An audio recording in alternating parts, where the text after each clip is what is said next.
আমাৰ সন্মানীয় মানসিক উকিল সাহেব বৰুৱাদেউ তেখেতসকলক আমাৰ BTC বাসীৰ হৈ JSPৰ হৈ বহুত ধন্যবাদ যে তেখেতসকলে BTC ৰাইজৰ পক্ষত থাকি আমাৰ হৈ ওকালতি কৰিছে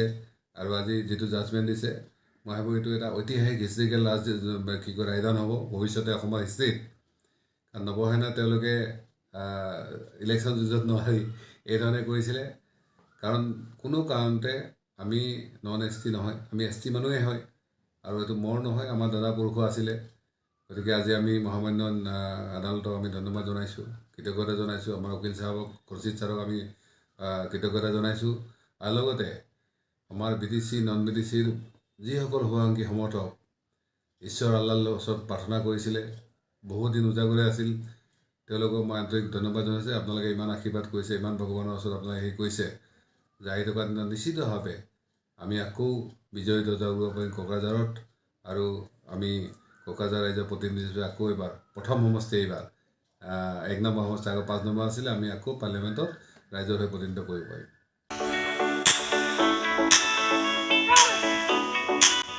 गेलेनायखौ मोजां मोनग्रा एबा गावबा गावनि गथ'खौ पेन्सिल सिलाट मार्शल आर्ट्सनि गोख्रों गेलेगिरि खालामनो सानग्राफोरनि थाखाय मोजां खौरां चिरां जिल्लानि सापागुरि पेन्सिल सिलाट मार्शल आर्ट्स एकाडेमियाव मुं थिसननाया सोलिगासिनो नोंथांमोना नोंथांमोननि गथ'खौ सापागुरि पेन्सिल सिलाट मार्शल आर्ट्सनि एकाडेमियाव मुं थिसननो हागोन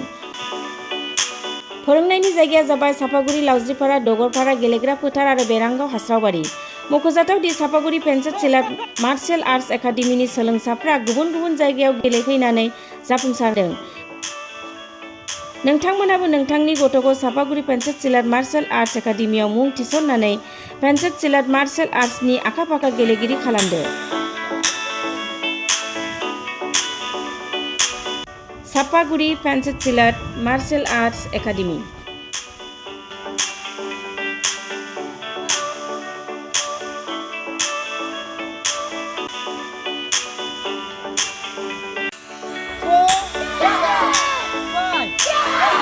नोंथांमोनहा गावबा गावनि गथ'खौ काराटेनि सासे राफोद गेलेगिरि खालामनो गोसो दं नामा हादरसायारि हादरारि हादर गेजेरारि थाखोसिम गेलेग्रा खालामनो गोसो दंब्ला नोंथाङा गोबाव दा खालामसै सासे राफोद रोंखा-राखा काराटे गेलेगिरि खालामनो थाखाय नोंथाङा जानजि खाफ्रादो आरो मुं थिसनहैदो गलामगुरि काराटे एकाडेमियाव रोखा खौरांनि थाखाय 8720903713 मबाइल नम्बराव कन्टेक्ट खालामनो हागोन बेबायदिनो बड' हाउस काराटे एकाडेमिनि थाखाय 6900451157 बेंटल काराटे एकाडेमिनि थाखाय 9678041226 बेरहांगाव काराटे एकाडेमिनि थाखाय 6901341656 आरो धालिगाव काराटे एकाडेमियाव मुं थिसननायनि थाखाय 8720903713 मबाइल नम्बराव खौरां लानो हागोन मख'जाथावदि बे सोलोंसालिनिफ्राय सिगांनिफ्रायनो हादरसायारि हादरारि हादर गेजेरारि थाखोनि बादायलायनायाव गोबां फरायसाफोरा बान्था मोननो हाबोदों बे मुंख'नाय फोरोंसालियाव रोंग'थि गोनां फोरोंगिरिया फोरोंथाय होनानै नोंथांनि गथ'खौ सासे राफोद काराटे गेलेगिरि सोरजिनायाव मदद आरो जाफुंसार खालामगोन अब्ला मानोथो गोबाव खालामनो थाबैनो नोंथांमोनहाबो नोंथांनि गथ'खौ मुं थिसनहैदो